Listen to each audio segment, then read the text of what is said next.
I am Isabella Mitchell, 28, and I just watched my parents burn $9 million in front of my eyes. Grandpa Harold raised me with more love than my parents ever showed, and now, he was gone. When his lawyer handed me that check during the will, reading my father and mother snatched it away, lit it on fire, and thought they had won. But I just smiled. They had no idea what Grandpa and I had planned all along.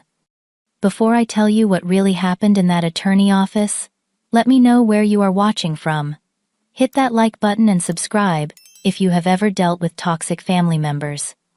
My grandfather Harold Mitchell was not just my father Richard's dad, he was my hero. From the earliest memories of my childhood, Grandpa Harold filled the emotional void my parents left with their constant pursuit of status and money.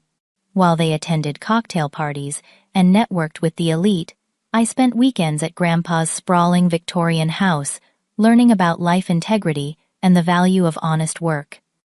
Grandpa built his fortune from nothing. The son of a coal miner from Pennsylvania, he started a small construction company in his 20s that eventually grew into Mitchell Enterprises, a diversified business empire spanning real estate manufacturing and technology investments. But unlike my parents, money never changed who he was at his core. "Bella," he would say, while teaching me to fish at the lake behind his property, "remember that your bank account doesn't define your worth. Your actions do." This lesson came as we caught fish to donate to the local shelter rather than keeping them for ourselves. I was only 10, but those words anchored themselves in my soul. Every Sunday, after my 13th birthday, I would ride my bike 8 miles to his house regardless of weather. We would bake bread together, his mother's recipe, and he would tell stories about his life while the dough rose. My father found this ritual ridiculous. What could possibly be gained from wasting time baking when you could be networking or learning something valuable, he once demanded. I never told him that those hours in Grandpa's kitchen taught me more about business ethics and human dignity than all the private schools they sent me to. As I grew older, my parents' relationship with Grandpa deteriorated further. Their visits became less frequent, happening only when they needed something. Usually, money. Grandpa saw through their transparent attempts at manipulation. During one particularly tense Thanksgiving dinner, my father demanded an early inheritance to buy into an exclusive country club membership. Grandpa refused, suggesting he earn it himself. "You forgot what it means to work for something," Richard, Grandpa said calmly. "And that is my greatest failure as a father." The room fell silent. My mother Eleanor clutched her pearls dramatically, while my father stormed out. I stayed behind helping Grandpa clean up after they left. We never spoke about the incident directly, but something shifted that night. Grandpa began sharing more about his business with me, asking my opinions, and teaching me about his decision-making process. By the time I finished college, I had disappointed my parents by becoming a third-grade teacher instead of pursuing law or business as they demanded. The modest salary I earned teaching at Lincoln Elementary made my father practically disown me. "We did not spend $200,000 on your education for you to babysit other people's brats," he sneered when I showed him my first classroom. Grandpa, however, showed up on my first day with 30 handmade pencil boxes he had crafted himself, one for each student. He attended every school play and concert when my parents were too busy. When the school faced budget cuts, an anonymous donation saved the art program I had fought to preserve. I never could prove it was him, but the knowing wink he gave me at Christmas told me everything. When Grandpa turned 85, his health began to decline. I moved into his guest house to help care for him despite my parents' objections that I was fortune hunting. The truth was, those 3 years caring for him were precious. We watched old Western movies, played chess, and continued our Sunday baking tradition, even when his hands became too shaky to knead the dough properly. During those quiet evenings, Grandpa often reflected on his life with surprising candor. "I made mistakes with your father, Bella," he admitted one night, as we sat on his porch watching fireflies. "I was building the business when he was young, too busy, too driven. By the time I realized what mattered, He had already learned the wrong lessons about money. He squeezed my hand with surprising strength for a man his age. "But you, my girl, you understood naturally what took me decades to learn. That is why I rest easy about what comes next." At the time, I thought he meant heaven. I did not realize he was planning something else entirely. The last 6 months of Grandpa's life, my parents suddenly reappeared with suspicious frequency. They brought expensive gifts he never asked for, and reminisced about family memories that never happened. Grandpa would play along, then roll his eyes at me when they left. Vultures circling, he would mutter, not unkindly, just stating a fact. During his final week, Grandpa asked for private time with his attorney Raymond Daniels, an old friend who had handled his legal affairs for decades. When Mr. Daniels left, he patted my shoulder with a cryptic, "Your grandfather is a wise man, Isabella. Remember that in the difficult days ahead." 3 weeks before the will reading, Grandpa passed peacefully in his sleep with me holding his hand. My parents arrived 2 hours after I called them, immediately beginning to inventory his possessions, while I sat numbly by his bed, still processing my grief. When Eleanor suggested we should check his safe for the good jewelry before the help gets ideas, I finally asked them to leave. The divide between us had never felt so vast. While I mourned the man who taught me to fish and bake bread and recognize my own worth, they calculated their expected windfall. Looking back, I should have anticipated what would happen next, but grief has a way of clouding even the clearest judgment. The day of the will reading arrived with ominous storm clouds gathering outside the tall windows of Raymond Daniels' downtown law office. The room filled slowly with relatives. I barely recognized distant cousins and obscure family connections who materialized only now that Harold Mitchell's considerable fortune was up for distribution. My parents arrived last deliberately late, in a power move meant to signal their importance. My father wore an expensive new suit, and my mother had her hair freshly colored and styled. They chose seats directly across from Mr. Daniels' imposing mahogany desk, pointedly ignoring me in the corner. Their confidence was palpable, bordering on smugness. After all, Richard was Harold's only child. In their minds, the bulk of the estate was already theirs. Raymond Daniels, a dignified man in his 70s, with silver hair and wire-rimmed glasses, watched this theatrical entrance with the passive expression of someone who had witnessed too many family dramas to be impressed. He nodded politely as my parents settled in, then cleared his throat to begin the proceedings. "Thank you all for coming today," he began, his voice steady and professional. "As executor of Harold Mitchell's estate, it is my duty to distribute his assets according to his final wishes. Harold was very specific about his desires, having revised this will just 6 months ago, with sound mind and full legal capacity." My father shifted impatiently, checking his Rolex. My mother's smile remained fixed, her eyes calculating. Mr.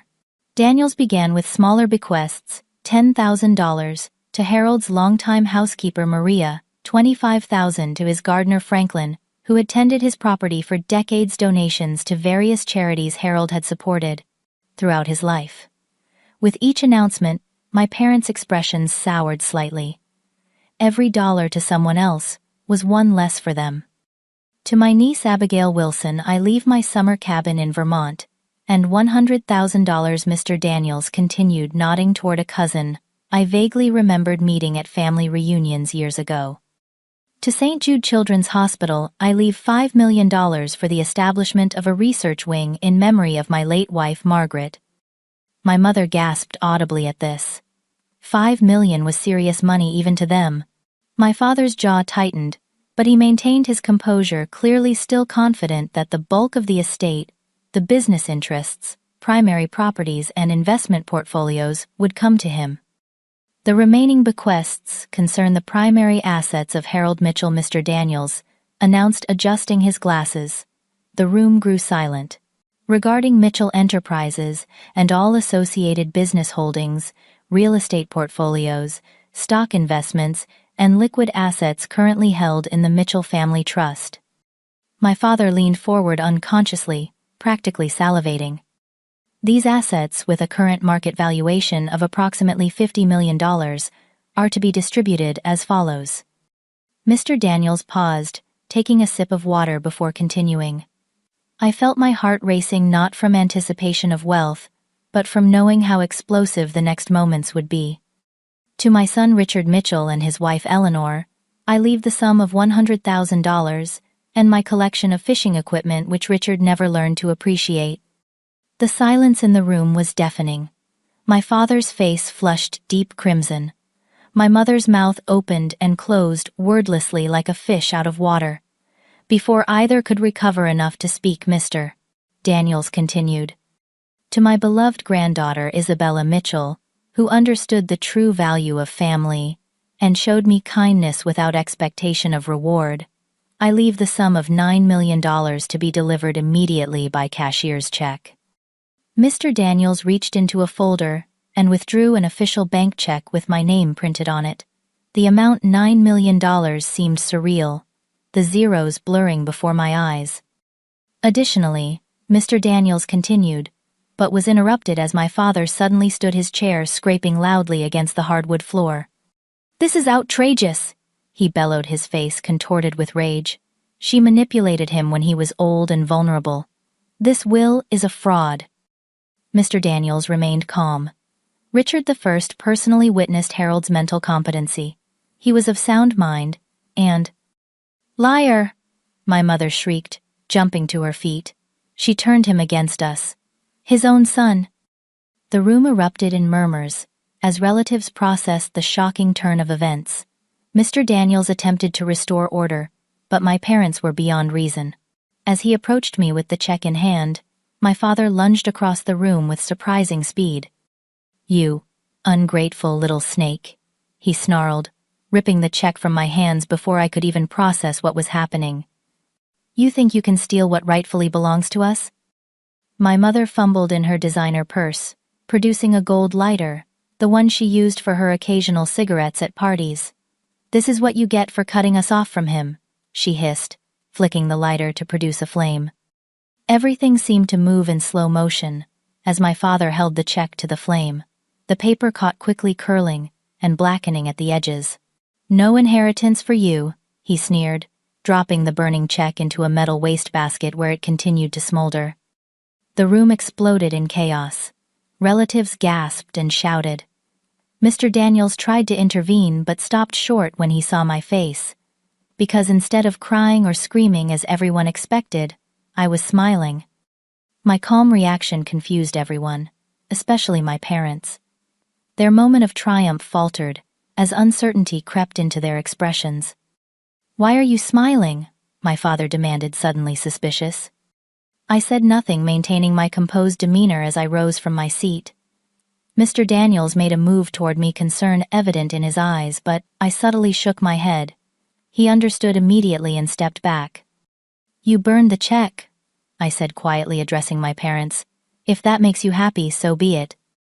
"Isabella, we should discuss," Mr. Daniels began, but I gently interrupted. "Not now, Mr. Daniels. I think we are done here." The confusion in the room was palpable as I gathered my belongings and walked calmly toward the door. Behind me, I could hear my parents' triumphant whispers, believing they had successfully thwarted Grandpa's wishes and reclaimed what they saw as their rightful inheritance. If only they knew what that burned check really meant. If only they understood what Grandpa had actually planned. But they would learn soon enough. The aftermath of the will reading unfolded exactly as I had anticipated. My parents wasted no time celebrating their perceived victory, calling family members to gloat about how they had protected the family legacy from my manipulative clutches.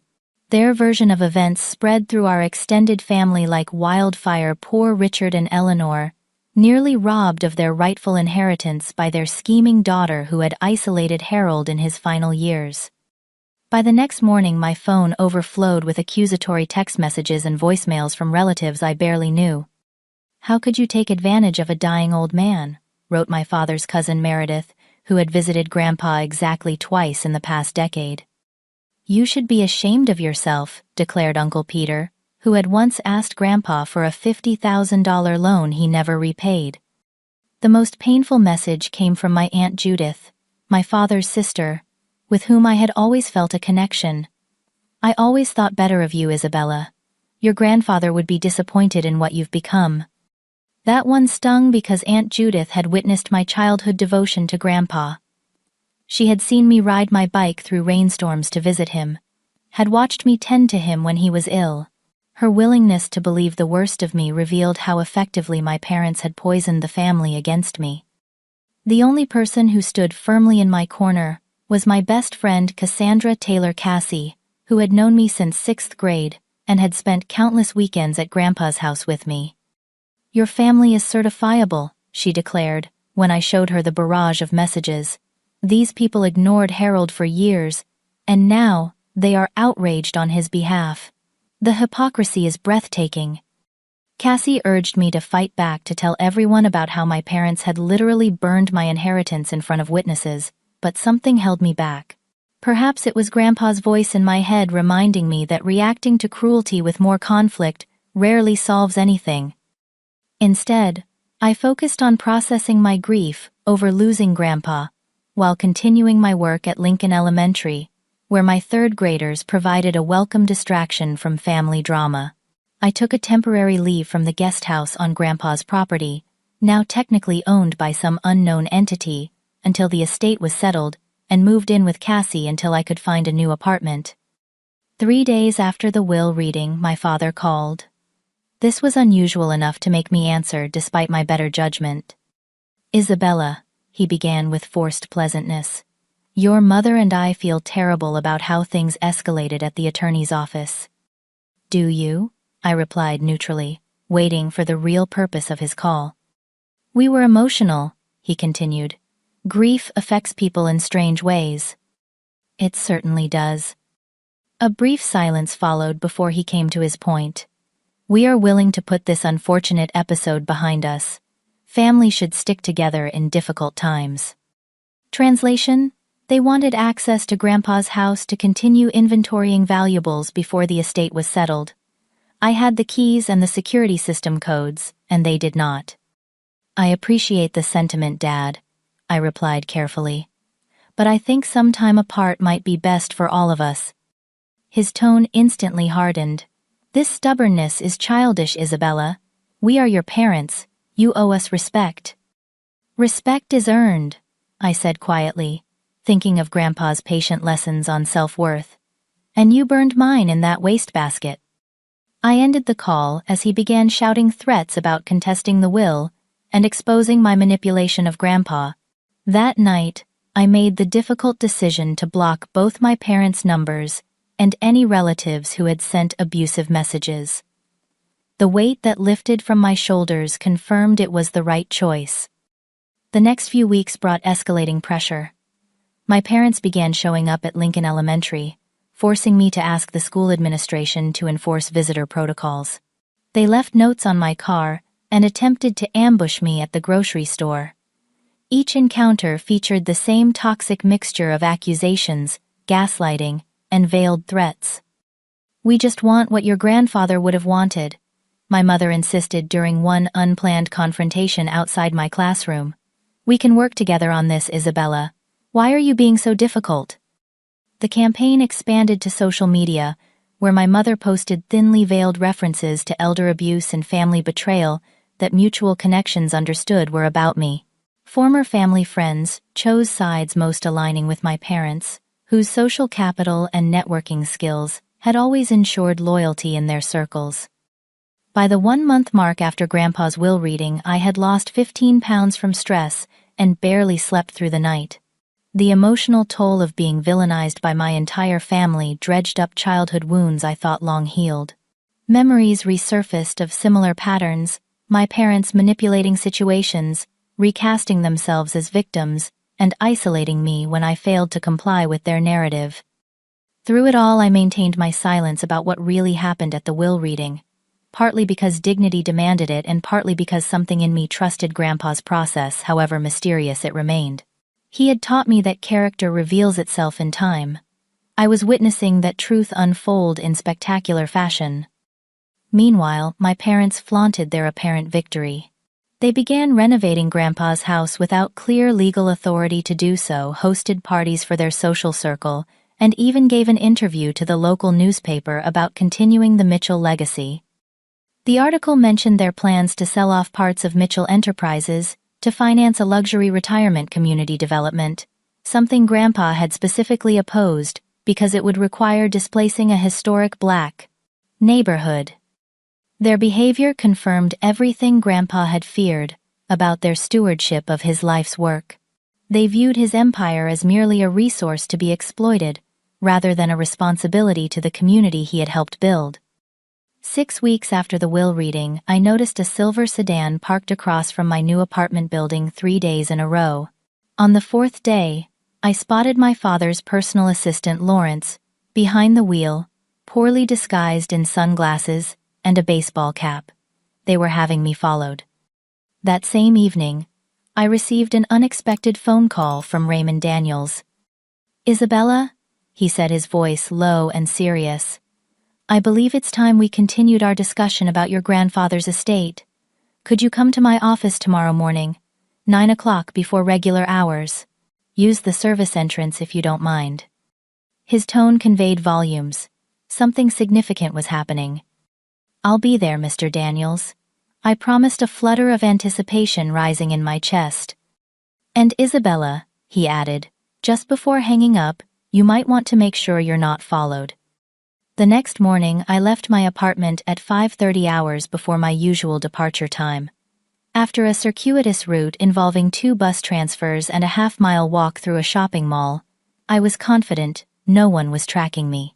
I arrived at the service entrance of Daniels Legal Services, precisely at 9, where the elderly attorney himself opened the door, rather than his usual receptionist. "Thank you for your discretion," he said, ushering me through the back corridors of the office building. We bypassed the main conference room, where the will reading had occurred, and entered a smaller, more secure room I had never seen before. The walls were lined with file cabinets, and a sophisticated security system required Mr. Daniels' fingerprint to unlock the door. Once seated at a small table, Mr. Daniels removed his glasses and rubbed the bridge of his nose tiredly. "Isabella, what I am about to share with you was arranged by your grandfather, with explicit timing instructions. Harold was many things, but foremost he was a man who understood human nature and planned accordingly. He opened a thick file folder stamped with confidential and removed several documents. The check that your parents destroyed 6 weeks ago was in fact completely symbolic." My breath caught in my throat. Symbolic. Mr. Daniels allowed himself a small smile. Harold anticipated with remarkable accuracy, I might add, exactly how Richard and Eleanor might react if they felt disadvantaged by his will. "The check was real, in the sense that it was a valid financial instrument, but it was never the actual mechanism for your inheritance." He slid a document across the table. "This is the Harold Mitchell Family Trust, established 18 months ago. You are the sole beneficiary, and have been since its creation. The $9 million mentioned in the will was transferred into this trust long before Harold's passing, along with much more." My hands trembled as I scanned the legal language. Much more. "Isabella, your grandfather left you significantly more than was revealed at the will reading. The $9 million check was merely what he called the character test, a way to see how various family members would respond when faced with unexpected circumstances." Mr. Daniels handed me another document, this one detailing the full extent of my inheritance. The numbers made me dizzy. $58 million in total assets, Mr. Daniels explained gently, including controlling interest in Mitchell Enterprises, the main residence, 4 commercial properties in downtown, the summer house in Maine, and investment portfolios.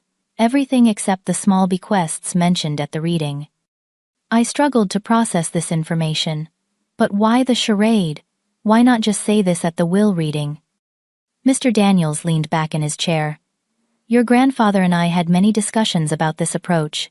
He was concerned about 2 things. First, that Richard would contest the will if he knew the full extent of his disinheritance, potentially dragging you through years of ugly litigation.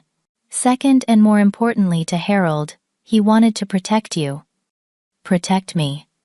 From the burden of sudden wealth, without seeing clearly who might try to exploit you for it, Harold believed that true character reveals itself in moments of crisis. He wanted you to see beyond any doubt who stood by you for yourself alone. A memory surfaced Grandpa and me, sitting on his porch swing during my senior year of college, discussing my future. "The most valuable gift I can give you," he had said, "is the ability to recognize the difference between those who love you and those who love what you can give them." At the time, I thought he was speaking philosophically. Now I understood he had been planning this all along. "There's more," Mr. Daniels continued, interrupting my thoughts. He withdrew an envelope sealed with wax, imprinted with Grandpa's distinctive monogram. "Harold left strict instructions that this letter was to be given to you 6 weeks after the will, reading not before." My name was written on the front in Grandpa's shaky handwriting. I broke the seal carefully and unfolded the pages inside. "My dearest Bella, if you are reading this, then several things have happened. I have passed on from this world. My will has been read, and Raymond has determined it is now safe to reveal the full truth to you. I suspect that by now, you have witnessed the true nature of your parents' regard for you and for me. This grieves me deeply, but it does not surprise me. Richard has spent his life valuing money over relationships, a flaw I failed to correct in his upbringing. What you may not know is that 3 years ago, Richard approached me with a business proposal that would have dismantled everything I built and harmed many people who have depended on Mitchell Enterprises for their livelihoods. When I refused, he and Eleanor attempted to have me declared mentally incompetent to manage my affairs. Their petition failed, but it revealed their intentions with painful clarity. I tell you this not to deepen the rift between you and your parents, but to explain why I felt compelled to protect my legacy and you from their influence. You, my dear granddaughter, have shown me what Richard never could, that a life of purpose must be anchored in compassion rather than acquisition. The check that was presented at my will reading was what I call a character test. Those who rejoiced in your good fortune passed. Those who resented it failed. Those who attempted to steal it revealed themselves completely. The trust that now belongs to you has strict conditions designed to protect both you and the 317 families employed by our various businesses. Raymond will explain these in detail, but know that I have arranged for experienced advisors to guide you until you feel confident in your decisions. I do not ask you to forgive your parents. That is your choice alone. I ask only that you remember the lessons we discussed on those Sunday afternoons, that wealth is a responsibility, not a privilege, that character matters more than appearance, and that the truest inheritance I could leave you was never money, but wisdom. Lead with integrity, my Bella. I am proud of the woman you have become and have complete faith in the choices you will make. With eternal love, your Grandpa Harold. By the time I finished reading, tears streamed down my face. Mr. Daniels respectfully busied himself with other documents, allowing me privacy to collect myself. He knew, I finally whispered. He knew exactly what they would do. Harold was an exceptional judge of character, Mr. Daniels confirmed. But even he was surprised by the lengths to which your parents went. Physically destroying the check was more dramatic than we anticipated. "What happens now?" I asked, still reeling from these revelations. "That depends entirely on you, Isabella. As of this moment, you control Mitchell Enterprises and all associated assets. The company's executive team has been operating under interim leadership, awaiting your decisions." The responsibility felt overwhelming. I was a third-grade teacher, not a business mogul. Sensing my anxiety, Mr. Daniels smiled reassuringly. "Your grandfather anticipated your concerns. He arranged for a management team to handle day-to-day operations until you feel ready to take a more active role. Nothing requires immediate decisions." He paused, then added with uncharacteristic emotion, "Harold had tremendous faith in you, Isabella. Over our 40-year friendship, I never saw him more certain of anything than he was of your capacity to handle this responsibility. For the first time since Grandpa's death, I felt the full weight of his absence and the magnitude of his trust in me. The inheritance wasn't just wealth, it was his life's work and the values he had tried to instill in me. My parents, I said slowly, they have no idea, do they? None whatsoever, Mr. Daniels confirmed. They believe they successfully prevented your inheritance by destroying that check. They have been operating under the assumption that the estate remains in legal limbo. And the renovations they've started on Grandpa's house, they're plans for the company.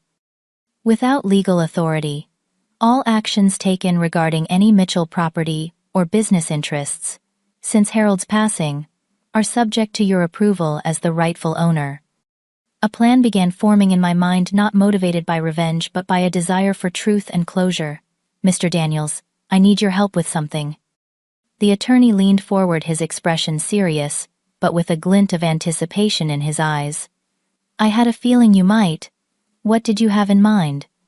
3 days later, I stood in the grand foyer of Grandpa's Victorian mansion, now legally my home, and surveyed the changes my parents had already implemented. The antique grandfather clock Grandpa loved had been replaced by a modern monstrosity of chrome and glass. His comfortable leather armchairs had vanished, substituted with angular furniture that prioritized appearance over comfort. It was a physical manifestation of everything Grandpa had resisted: style, without substance; newness, without heritage. Behind me, a small team assembled discreetly: Raymond Daniels, Sophia Bennett, the newly appointed CFO of Mitchell Enterprises, Maria Lopez, Grandpa's housekeeper of 20 years, and 2 security professionals recommended by Mr. Daniels. Everyone understood their roles in what would unfold. They just confirmed their coming, Maria reported, putting down her phone. Mrs. Eleanor sounded very pleased that you finally came to your senses and wanted to discuss family unity. I nodded, trying to calm my racing heart. Thank you all for being here. This isn't about revenge. It's about truth and protecting what Grandpa built. At precisely 7 o'clock, the doorbell rang. Maria opened it to reveal my parents dressed as if attending a victory celebration. My mother wore an expensive new dress, and my father carried a bottle of champagne. Isabella, darling. My mother's false warmth could have melted steel. She attempted to embrace me, but I stepped back subtly. Please come in, I said coolly. Dinner is set up in the dining room.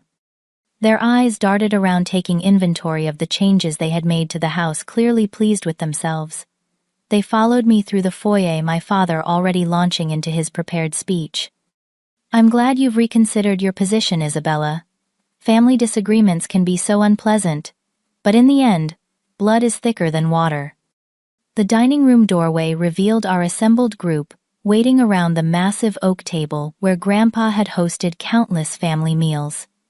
My parents froze at the threshold, their expressions shifting from confidence to confusion. What is this? My father demanded, recognizing Mr. Daniels immediately. Why is he here? Please take a seat, I gestured to 2 chairs at the far end of the table. We have much to discuss. Reluctantly, they sat, placing the champagne bottle on the table like a shield. My mother's smile had vanished completely. Richard Eleanor I began formally 6 weeks ago at the will reading. You made a choice. You physically destroyed what you believed was my inheritance from Grandpa Harold. Now, Isabella, my father interrupted, that was an emotional moment for everyone. Surely we can move past. I raised my hand, silencing him, a power dynamic he clearly found unsettling. I'm not finished. Your actions that day revealed your true characters exactly as Grandpa intended. My mother's eyes narrowed suspiciously. What do you mean, as he intended? Mr. Daniels slid a folder across the table. This is a copy of the Harold Mitchell Family Trust established 18 months ago, with Isabella as the sole beneficiary. The check presented at the will reading was merely symbolic, a test, if you will. My father snatched the document, scanning it with increasing agitation. This can't be legal. I'll contest it. You'll lose, Mr. Daniels stated flatly. Harold was of sound mind, thoroughly documented by 3 independent psychiatric evaluations, a precaution he took after your attempt to have him declared incompetent 3 years ago. My mother gasped audibly. You knew about that. Grandpa told me everything I confirmed, including your plans to dismantle his company and sell off the assets. Miss Bennett, the CFO, spoke up. Mitchell Enterprises employs over 300 families, many of whom have worked for the company for generations. Mr. Mitchell's ethical business practices have been central to our success. My father's face had turned an alarming shade of red. This is ridiculous. We are his family. And family was everything to Grandpa, I agreed. That's why he wanted to ensure his legacy went to someone who shared his values. I reached into my pocket and withdrew my phone, placing it on the table between us. After the will reading, I began recording our interactions. I have documented evidence of your threats, your attempts to intimidate me, and most importantly, your own admissions about destroying what you believed was my inheritance. I pressed play on a selected recording.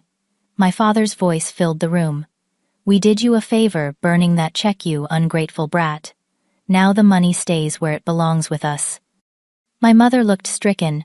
You recorded us. Your own parents. Massachusetts is a 2-party consent state for recordings, Mr. Daniels interjected smoothly. However, these particular statements were made in public places, where there is no expectation of privacy. They would be admissible if this matter were to proceed to litigation, which could include charges of attempted theft and destruction of financial instruments. The security professionals shifted slightly, their presence suddenly more noticeable. My parents' expressions cycled through shock, anger, and finally the beginning of fear. What do you want? My father finally asked, his voice hollow. I want the truth acknowledged, I replied steadily. Grandpa built something meaningful, something that supports hundreds of people and serves this community. He entrusted it to me because he believed I would honor those commitments. I stood, placing both hands on the table. As of today, I am the legal owner of this house, controlling shareholder of Mitchell Enterprises, and beneficiary of all associated trusts and investments. Your renovations stop immediately. Your access to company accounts has been terminated, and your plans for the development that would displace the Pine Street neighborhood are permanently canceled. My mother began to cry. Calculated tears. I had seen manipulate people my entire life. How could you do this to us? We gave you everything. No, I countered quietly. Grandpa gave me everything, including the clarity to see you both, for who you truly are. My father pushed back from the table violently. You think you can run a multi-million-dollar business empire? You're a school teacher. You'll destroy everything Harold built within months. Miss Bennett cleared her throat. Actually, Isabella has already demonstrated remarkable business acumen in our preliminary meetings. Her focus on ethical practices and community investment aligns perfectly with the company's founding principles. This revelation seemed to wound my father more deeply than anything else, the suggestion that I might succeed where he had never been trusted to try. You have 2 choices, I continued.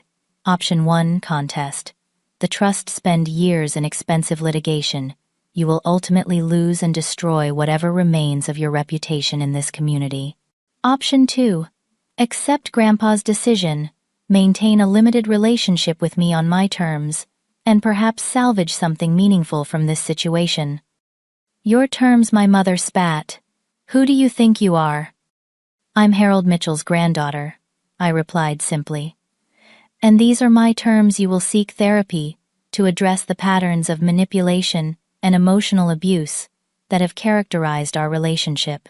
You will make formal apologies to the people you have maligned during this process, including me, and you will respect the boundaries I establish regarding Mitchell Enterprises and my personal life. The silence that followed was deafening. My parents exchanged glances, a wordless communication honed by decades of partnership in their particular brand of social warfare. And if we agree to these terms, my father finally asked, then I will establish a trust that provides you with a reasonable income for your lifetime, nowhere near what you expected, but enough to live comfortably. You will retain limited visitation rights to family properties, and we can begin the long process of rebuilding whatever relationship might be possible between us." I paused, then added firmly, "But understand this. Your days of manipulating, threatening, and intimidating me are over, forever." My mother's tears had stopped abruptly, calculation replacing distress. "And our social standing, what will people think when they learn we've been disinherited?" Of course, that would be her primary concern. "That depends entirely on how you choose to behave from this point forward. Dignity in adversity tends to earn respect." My father stood suddenly. "This discussion is over. Come, Eleanor. Our attorneys will be in touch." As they moved toward the door, I delivered the final revelation. "One more thing you should know. Grandpa didn't leave you, just the fishing equipment. There was an additional bequest not mentioned at the will reading." They paused, unable to resist this dangling thread of hope. "He left you his collection of books on ethical business practices and family psychology. They're boxed up in the library. You can take them on your way out. They might prove useful in the months ahead." The look of stunned humiliation on their faces contained no satisfaction for me, only the sad confirmation of everything Grandpa had foreseen. They left without another word, the champagne bottle abandoned on the table, like their shattered expectations. After the door closed behind them, Mr. Daniels approached me. "Your grandfather would have been proud of how you handled that, Isabella. You were firm but fair, offering reconciliation alongside accountability." "Do you think they'll accept?" Maria asked, already knowing the answer. "Not immediately," I admitted. "Their pride won't allow it. But perhaps someday, when the reality of their situation fully sinks in." I moved to the window, watching my parents' luxury car pull away from the house that was now indisputably mine. Their headlights cut through the gathering darkness as they drove away from the legacy they had coveted but never understood. "Now comes the hard part," I murmured, more to myself than to those still in the room, "living up to Grandpa's faith in me."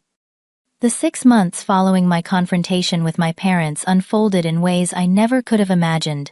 The practical realities of inheriting a business empire while maintaining my identity and values proved challenging, but ultimately rewarding. My first decision surprised everyone. I would continue teaching 3rd grade at Lincoln Elementary. Despite the protests from financial advisors who couldn't comprehend why a multimillionaire would want to spend her days managing classroom behavior and grading spelling tests, I knew that my work with children grounded me in what mattered. "Your grandfather built his company while running a construction crew," I reminded the bewildered board of directors during our first meeting. "I can build the future of Mitchell Enterprises while teaching multiplication tables." We compromised with a part-time teaching schedule that allowed me to handle business responsibilities 3 days a week. My principal, Sandra, after recovering from the shock of learning about my inheritance, worked with me to create a job-sharing arrangement with another teacher. "Just promise me you won't donate so much to the school that the board names it after you," she joked. "The paperwork would be a nightmare." My students, blissfully unaware of my financial situation, continued treating me as simply Miss Mitchell, who sometimes brought homemade cookies and always had extra pencils. Their uncomplicated acceptance provided a sanctuary from the complexity that now characterized the rest of my life. The most unexpected development came 2 months after assuming control of Mitchell Enterprises. While volunteering at a community garden project the company sponsored, I met Nathan Harris, an environmental engineer who had designed the irrigation system. Tall, with perpetually dirt-smudged hands and an easy laugh, Nathan approached me with a technical question, assuming I was just another volunteer. "You'll want to talk to whoever's in charge of the Mitchell Foundation funding," he advised, when I asked about expanding the project to other neighborhoods. "I hear the new owner is actually approachable, unlike the previous management." The irony made me smile. "I might have an in with her," I replied cryptically, enjoying this rare interaction with someone who had no preconceptions about me. We worked side by side for hours, planting vegetables and discussing sustainable urban development. Not once did he ask about my personal life or background, a refreshing change from the social climbers, who had suddenly discovered my existence once news of my inheritance spread. Only when Sophia Bennett arrived with documents needing my signature did Nathan realize who I was. His expression of genuine embarrassment, rather than calculated interest, told me everything about his character. "I would have worn a cleaner shirt if I'd known I was talking to the CEO," he joked, indicating the mud-splattered state of his clothing. "I'm not technically the CEO," I corrected, "and I prefer the dirty shirt. It's honest." Nathan became a friend first offering perspective, untainted by family history or financial interest. Our relationship developed slowly, built on shared values rather than shared circumstances. By the 5th month, friendship had evolved into something deeper, though we both proceeded cautiously. "I Googled you, you know," he admitted during our 3rd dinner date. "After I figured out who you were, the news articles about the Mitchell inheritance drama make for quite a story." "Is that a problem?" I asked, suddenly tense. He considered this seriously. "It would be dishonest to say your situation doesn't intimidate me a little, but I was raised to believe that a person should be judged by their actions, not their bank account, whether it's empty or full." His sincerity, coupled with his complete lack of interest in leveraging our relationship for personal gain, made Nathan a steadying presence as I navigated my new reality. Professionally, I found unexpected fulfillment in reshaping Grandpa's company according to my own vision while honoring his principles. My background in education brought fresh perspectives to corporate culture. We established a scholarship program for employees' children, expanded parental leave policies, and launched a mentorship initiative, pairing experienced staff with at-risk youth. Most significantly, I canceled my parents' planned development that would have displaced the historic Pine Street neighborhood. Instead, we worked with community leaders to create affordable housing renovations that preserved the area's character while improving living conditions.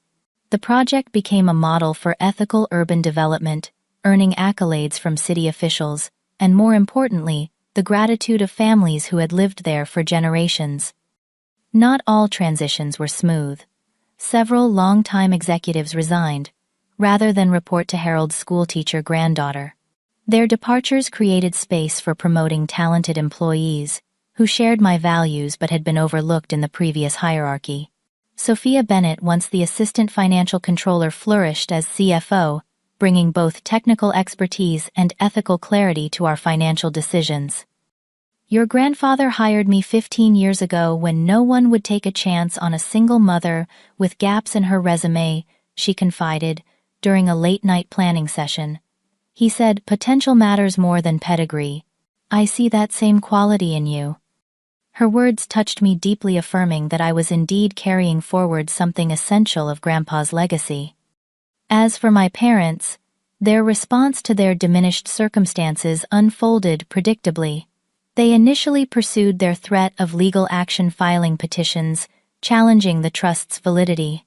When their attorneys reviewed the ironclad documentation Mr. Daniels had prepared, most counseled them to accept the settlement I had offered, rather than waste resources on unwinnable litigation. After 2 months of legal posturing, they reluctantly withdrew their claims. Shortly thereafter, they sold their luxury home and relocated to Florida, spreading tales of family betrayal to anyone who would listen. Their social circle gradually contracted as their reduced circumstances and bitter attitudes made them less attractive companions to their status-conscious friends. Occasionally, my mother would attempt reconciliation on her terms, always involving financial requests, disguised as family overtures. "We only want what's best for you, Isabella," she would write in carefully worded emails. "Families should support each other, especially financially." I maintained the boundaries I had established, responding with polite but firm reminders of the conditions for rebuilding our relationship. Their refusal to consider therapy or acknowledge their behavior kept us at an impasse that seemed unlikely to resolve soon. The most healing aspect of this period came through reconnecting with extended family members who reached out independently after learning the full story. Aunt Judith, who had initially condemned me based on my parents' version of events, arrived at my office one afternoon without appointment. "I owe you an apology," she said simply. "I believed what Richard and Eleanor told me without question, despite knowing how they operate. Harold always said you were the one who truly understood him. I should have remembered that." Our reconciliation brought back warm memories of childhood holidays and shared family stories. Through Judith, I reconnected with cousins and other relatives who had distanced themselves during the inheritance conflict, but now sought authentic family bonds. By the 6-month mark, Mitchell Enterprises was thriving under the new direction. Employee satisfaction reached record highs, community partnerships strengthened, and ironically, profits increased, proving that ethical business practices could indeed be financially sound. The Victorian house slowly transformed back to reflect Grandpa's warm traditional aesthetic rather than my parents' cold modernism. Maria returned as housekeeper, bringing with her the comfortable familiarity of someone who had known me since childhood. We reinstated Sunday baking sessions in the kitchen, often with neighborhood children, joining us to learn Grandpa's treasured bread recipe. One evening, as Nathan and I sat on the porch swing that had been returned to its rightful place, I found myself telling him about those Sunday afternoons with Grandpa. He always said that bread making teaches you everything important about life. I explained, demonstrating the kneading motion with my hands. You need patience, attention to detail, and faith that things will rise in their own time. Nathan listened thoughtfully. "Sounds like he was preparing you for this inheritance long before he planned it, teaching you to handle things that require patience and faith." His observation struck me profoundly. Perhaps Grandpa's lessons had never been just about bread, or fishing, or star constellations. Perhaps everything had been preparation for the responsibility he knew would eventually be mine. That night, looking at the business proposals on my desk, alongside third-grade science projects, waiting to be graded, I felt a sense of alignment I hadn't experienced since before Grandpa's death. The path forward wasn't about choosing between teacher and business leader. It was about bringing the best of both worlds together, just as Grandpa had brought together his humble beginnings and later success. I was Harold Mitchell's granddaughter, but I was also becoming my own person, Isabella, who baked bread on Sundays and approved corporate budgets on Mondays, who valued both education and enterprise, who had learned that the truest inheritance wasn't in bank accounts, but in the values that guided how those resources were used. 2 years passed like a whisper and a shout simultaneously, days blending together in routine, while major life changes punctuated the journey with exclamation points. Looking back from this vantage point, I barely recognized the bewildered young woman who had watched her inheritance burn in a wastebasket, yet I carried her with me in every step forward. The Mitchell Foundation, established 6 months after I took control of Grandpa's estate, had grown into a respected community institution. We focused on educational access for underserved populations, affordable housing initiatives, and elder care programs, 3 areas Grandpa had supported quietly throughout his life. What once began as anonymous donations from a private citizen now operated as a structured organization, employing 15 passionate individuals dedicated to extending Harold Mitchell's legacy of practical compassion. Lincoln Elementary still saw me 3 mornings each week, though my role had evolved from classroom teacher to curriculum specialist, allowing me to impact more children while balancing my business responsibilities. My students from that first difficult year after Grandpa's death were now 5th graders who occasionally visited my classroom to share updates on their progress. Their resilience and growth mirrored my own, in ways that continually reminded me why I refused to abandon education despite my changed circumstances. Mitchell Enterprises transformed under collaborative leadership. Rather than positioning myself as the all-knowing CEO, I assembled a team of experts who shared decision-making authority within their domains. This approach freed me to focus on big-picture direction, while honoring the specialized knowledge of those who had dedicated their careers to various aspects of the business. Our employee ownership program, implemented on the first anniversary of my inheritance, gave every staff member a tangible stake in the company's success. The most surprising development came from an unexpected quarter. After 18 months of stubbornness and hostility, my parents reached a breaking point. Their funds dwindling and their social network frayed, they finally accepted the terms I had established for reconciliation. Their first therapy session, according to the counselor, they permitted to share limited information with me, consisted mainly of justifications and blame shifting. But persistent work over many months gradually yielded genuine insights. "Your father cried today," Dr. Martinez reported during one of our periodic updates.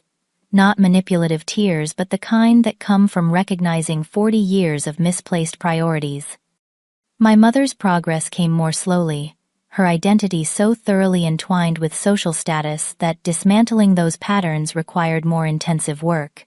Yet even she eventually acknowledged behaviors that had damaged our relationship beyond simple repair. 8 months into their therapy journey, we attempted our first in-person meeting on neutral ground, a private room at a restaurant with Dr. Martinez present to facilitate. The conversation was awkward, tentative, and nothing like the easy reconciliation portrayed in movies, but it was honest in a way our interactions had never been. "I don't know how to be a mother without controlling you," my mother admitted, in a rare moment of vulnerability. "I never learned any other way." "And I don't know how to be your daughter without disappointing you," I responded. "But perhaps we can both learn something new." We established careful boundaries, monthly dinners, with clear time limits, neutral topics of conversation, and no discussion of financial matters without Dr. Martinez present. These structured interactions slowly evolved into something resembling a healthy parent-child relationship, though the scars remained visible beneath the surface. My father, to everyone's surprise, including his own, discovered an aptitude for mentoring young entrepreneurs through a program established by the Mitchell Foundation. Channeling his business knowledge without the toxicity of status seeking provided him purpose beyond accumulation. My mother volunteered reluctantly at a women's shelter as part of her therapy program, only to find unexpected fulfillment in helping others rebuild their lives after crisis. "I was raised to believe that worth came from appearance and association," she explained during our 6th dinner. "Watching these women find strength in themselves, despite having none of the advantages I took for granted, it changes something fundamental in how you see the world. We would never be the picture-perfect family, and complete trust might remain forever beyond reach. But we found a new equilibrium based on respect rather than obligation, a relationship chosen rather than merely inherited." Throughout this period of family reconstruction, Nathan remained my steadfast partner. Our relationship deepened through shared values and mutual support rather than dramatic passion. He understood my need for independence after years of parental control, never pushing for more commitment than I was ready to give. When he finally proposed, it was with characteristic thoughtfulness. "I'm not asking to share your fortune," he said, presenting a simple ring he had designed himself. "I'm asking to share your journey, the difficulties and the joys, the doubts and the certainties. The person you are becoming, and the person I am becoming alongside you." We married in Grandpa's garden, a small ceremony, with only those who had proven their authentic care for us. Mr. Daniels walked me down the aisle, his usually composed demeanor breaking briefly as he whispered Harold would be bursting with pride today. My parents attended as guests, rather than central figures, a position they accepted with grace that would have been impossible 2 years earlier. The photograph of us together, slightly awkward, but genuinely trying, sat on my desk as a reminder that healing comes in imperfect but meaningful increments. As my personal and professional lives stabilized into their new forms, I often reflected on what Grandpa had truly left me. The money and businesses, substantial as they were, paled in comparison to the wisdom that guided my use of those resources. The inheritance that mattered most was his understanding that wealth creates obligation rather than privilege, that character outlasts currency, and that true legacy lives in impact rather than accumulation. I established a tradition of writing annual letters to Grandpa, updating him on the stewardship of his legacy. These private reflections helped me process the ongoing journey and reconnect with his guidance when decisions became particularly challenging. Dear Grandpa, 2 years have passed since you orchestrated the greatest lesson of my life through that burning check. What seemed like a moment of loss became the foundation for everything that followed. The company you built now provides parental leave benefits that allow parents to be present for their children's early years. The employees who feared my leadership now bring their ideas directly to our collaborative planning sessions. The community garden project has expanded to 15 locations throughout the city, feeding hundreds of families, including some of my own students. Nathan sends his regards. He thinks you would have approved of the irrigation system he designed for the memorial park bearing your name. I know you would have approved of his integrity, which reminds me so much of yours. Mom and Dad are trying in their way. The journey isn't simple or complete, but it's genuine. Dad mentioned a fishing trip you took him on when he was 12, a memory I'd never heard him recall before. There was longing in his voice when he described how you taught him to tie flies. Perhaps some lessons take decades to fully learn. I still make your bread recipe every Sunday. The house fills with that same smell I remember from childhood, and for a moment, it feels like you might walk through the door flour on your hands, ready to check if the dough has risen properly. In those moments, I understand that you never really left. Your wisdom rises in me when needed just as surely as the bread rises in the oven. The money you left me opened doors, but the values you taught me determined which ones I walked through.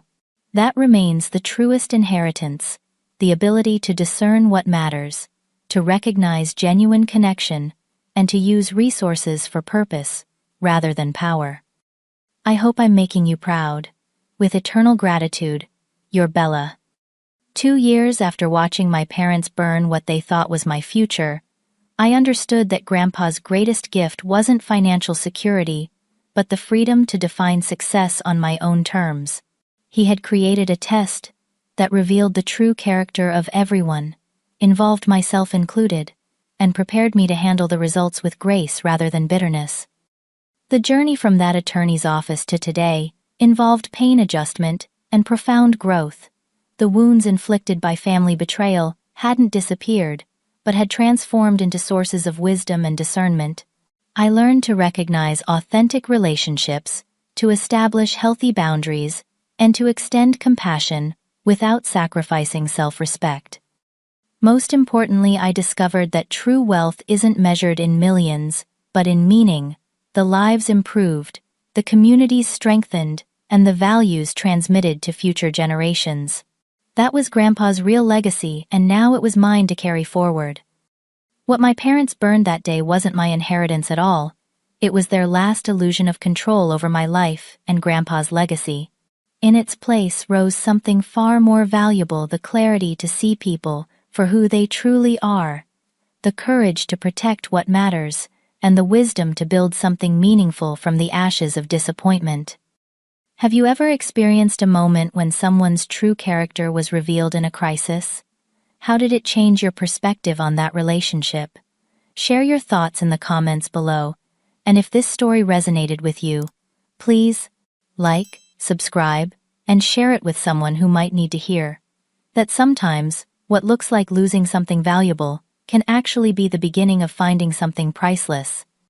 Thank you for listening to my journey, and remember that your worth is never determined by what others think of you, but by the integrity with which you face life's challenges.